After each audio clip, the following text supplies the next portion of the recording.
tara, itutour ko kayo sa aking beach property dito sa Siargao. Oh, unahan ko na kayo. Wala akong property sa Siargao. Samahan nyo lang ako dito sa video. Na, libak ko na sa daan eh. Pero guys, kung gusto nyo ng mapayapa or hindi crowded na beach, dito kayo, punta kayo dito sa north of Siargao. Nag-rent lang pala ako ng motor, guys. Nung nakita ko na yung beach, guys, napapawaw lang talaga ako. May mga locals pala mag-offer sa inyo ng surfing, guys. But for me, hindi ko na siya in-avail. Baka kasi sa laki ng katawan ko, ako na mismo yung maging surfboard. Char lang, guys, pero itatry ko yan sa susunod na kabanata.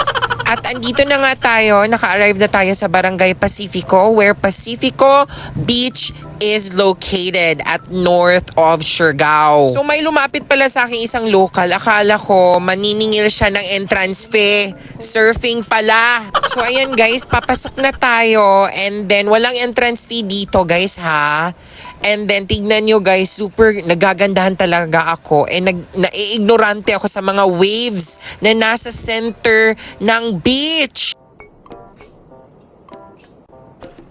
Ang laki talaga ng mga waves, guys. Tignan nyo. Paminawa, listen to the sound of the waves. So waves pa lang, mapapasabi ka na lang ng huwag muna tayong umuwi. Dito muna, ha. Insert Beanie. Resort. As you can see, walang tao. Ako lang. Oh, alam kong may isang tao doon. Nakita nyo. Nag-exaggerate lang ako. Na merong ganito. Pero look guys.